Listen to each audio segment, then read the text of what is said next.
Hi everyone, my name is Ravindra Kumar. Education जोश channel में आपका हार्दिक स्वागत है। तो जैसा कि आप जानते हैं, हम आपको संविधान बेसिक से करा रहे हैं और इसी क्रम में आज यह हमारी थर्ड क्लास है, जिसमें आज हम आपको कुछ संविधान की प्रमुख समितियां और हमारे राष्ट्रीय ज्ञान पर संबंधित कुछ महत्वपूर्ण तथ्य समझाएंगे। तो आइए स्टार्ट करते हैं आज की इस क्लास।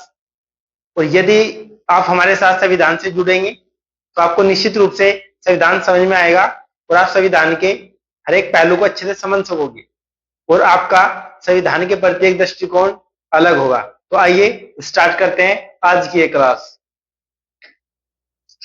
आज का हमारा टॉपिक संविधान निर्माण से जुड़ी प्रमुख समितियां।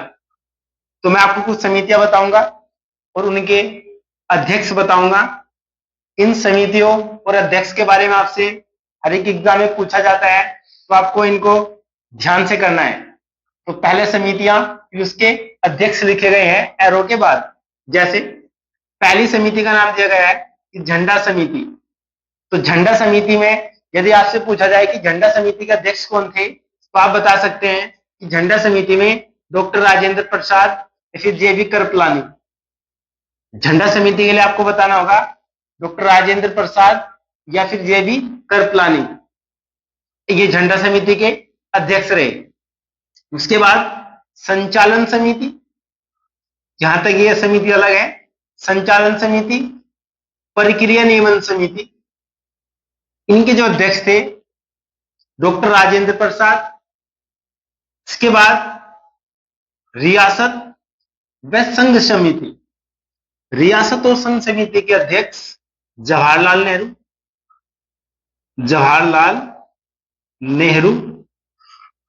इसके बाद संघीय संविधान समिति, संघीय संविधान समिति के जो अध्यक्ष हैं, ये जो संघीय संविधान समिति के अध्यक्ष थे जवाहरलाल नेहरू थे। इसके बाद प्रारूप समिति, प्रारूप समिति के अध्यक्ष आप जानते भी हैं डॉक्टर BR अम्बेडकर जी। इसके बाद राज्यों संबंधित समिति, यानी कि जो आपके राज्यों से संबंधित समिति थी, उनके अध्यक्ष जवाहरलाल नेहरू जी, जवाहरलाल नेहरू जी। उसके बाद वित्त एवं स्टाफ समिति, वित्त एवं स्टाफ समिति डॉक्टर राजेंद्र प्रसाद।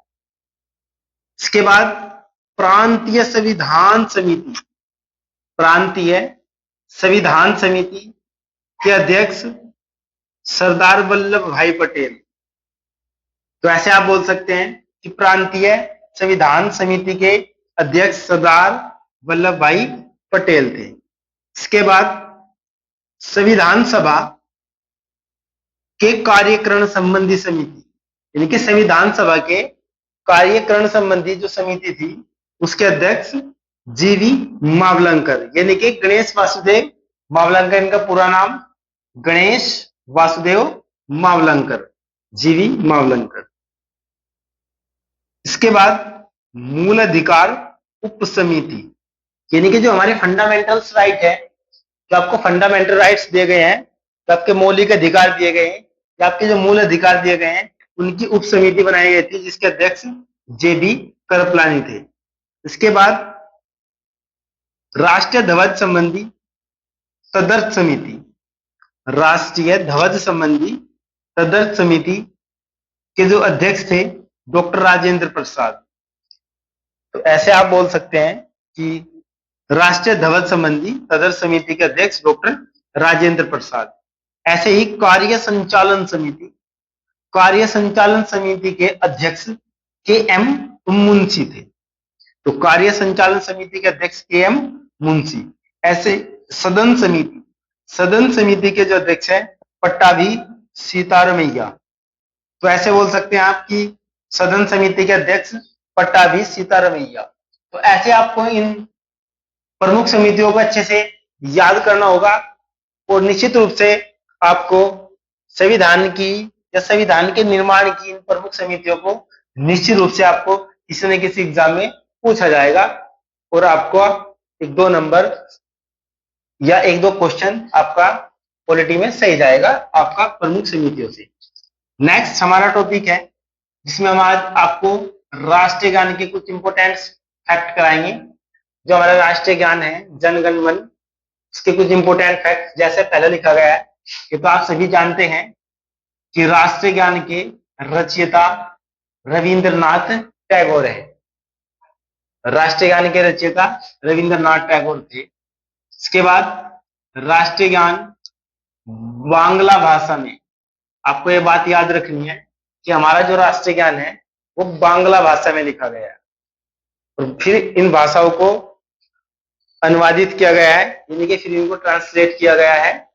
इसके बाद जैसे यहां लिखा गया है कि इसके हिंदी संस्करण को, मतलब हमारा जो राष्ट्रीय गान है, राष्ट्रीय गान हमारा बांग्ला भाषा में लिखा गया है मूल रूप से। इसके बाद इनको हिंदी में, इनका हिंदी संस्करण को 24 जनवरी 1950 को अपनाया गया, यानी कि हमारे राष्ट्रीय गान को बांग्ला भाषा से हिंदी भाषा में 24 जनवरी 1950 को अपनाया गया।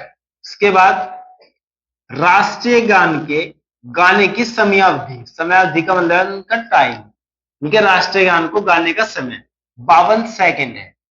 राष्ट्रीय गान को गाने का समय 52 सेकंड है। इसके बाद तथा लघु संस्करण को, यानी कि छोटे संस्करण को गाने की समयावधि 20 सेकंड है। तो आप बोल सकते हैं कि पूरे राष्ट्रीय गान को गाने में आपको 52 सेकंड लगते हैं और लघु संस्करण छोटा, यानी कि शॉर्ट रूप में यदि आपको लिखना है या बोलना है तो आपको 20 सेकंड लगेंगे। इसके बाद राष्ट्रीय गान का उर्दू में, राष्ट्रीय गान का उर्दू में सुबह सुख चैन नाम से अनुवाद, यानी कि हमारे राष्ट्रीय गान का उर्दू में सुबह सुख चैन नाम से अनुवाद आबिद अली ने किया। आबिद अली ने किया। तो आप बोल सकते हैं कि राष्ट्रीय गान का उर्दू में जो अनुवाद है सुबह सुख चैन के नाम से अनुवाद आबिद अली ने किया। उसके बाद रविंद्रनाथ टैगोर ने राष्ट्रीय गान को सर्वप्रथम 1911 में कांग्रेस के कलकत्ता अधिवेशन में गाया। ये बहुत फेमस सवाल है आपका और यहां से सवाल आपका पूछा जाता है railway, SSC, NTPC, group D, ऐसे आपके किसी न किसी एग्जाम में पूछा जाता है। तो आपसे पूछा जाएगा सवाल कि राष्ट्रीय गान को सर्वप्रथम किस वर्ष गाया गया। तो आप बोल सकते हैं कि 1911 में। या आपसे पूछा जा सकता है कि कांग्रेस के किस अधिवेशन में सर्वप्रथम राष्ट्रीय गान को गाया गया था। तो आप बोल सकते हैं कि कांग्रेस के कलकत्ता अधिवेशन में राष्ट्रीय गान को सर्वप्रथम गाया गया था। इसके बाद नोट मैंने यहाँ पर एक लिखा है नोट, उस नोट में ये लिखा है कि विश्व में प्राचीनतम राष्ट्रीय गान, यानी कि सबसे पुराना राष्ट्रीय गान आपका नीदरलैंड का है। तो आप आसानी से बोल सकते हैं कि विश्व में सबसे प्राचीनतम राष्ट्रीय गान नीदरलैंड का है। बांग्लादेश के राष्ट्रीय गान, इनकी जो बांग्लादेश है उसका जो राष्ट्रीय गान है उसे अमार सोनार बांग्ला की रचना, यानी कि बांग्लादेश के जो राष्ट्रीय गान है उसका नाम है अमार सोनार बांग्ला। जैसे हमारे राष्ट्रीय गान का नाम है जन गण मन, तो ऐसे वहां के जो राष्ट्रीय गान है उस राष्ट्रीय गान का नाम है अमार सोनार बांग्ला की रचना रविंद्रनाथ टैगोर ने की थी। यानी कि आप बोल सकते हैं कि हमारे राष्ट्रीय गान के साथ साथ रविंद्रनाथ टैगोर ने बांग्लादेश के राष्ट्रीय गान की भी रचना की है। इसके बाद राम सिंह ठाकुरी को राष्ट्रीय ज्ञान एवं आईएनए के गीत कदम कदम बढ़ाए जाको संगीतबद्ध करने का श्रेय दिया जाता है। यानी कि राष्ट्रीय ज्ञान एवं आईएनए के गीत कदम कदम बढ़ाए जाको संगीतबद्ध करने का श्रेय दिया जाता है।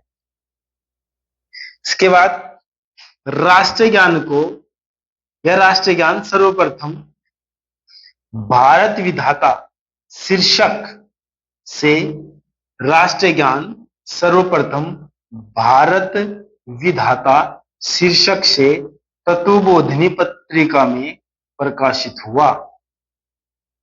तो आप बोल सकते हैं कि राष्ट्रीय ज्ञान सर्वप्रथम भारत विधाता शीर्षक, यानी कि इनका जो टाइटल था राष्ट्रीय ज्ञान का टाइटल भारत विधाता शीर्षक से, और पत्रिका का नाम था तत्वबोधिनी पत्रिका में प्रकाशित हुआ।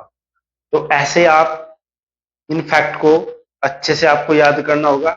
यदि आप इन फैक्ट को अच्छे से याद करोगे और एक क्रोनोलॉजी के हिसाब से याद रखोगे तो निश्चित रूप से आपको ये सभी सीक्वेंस, ये फैक्ट सभी आपको याद होंगे। तो मैं आशा करता हूं कि आपको मेरी क्लास पसंद आई होगी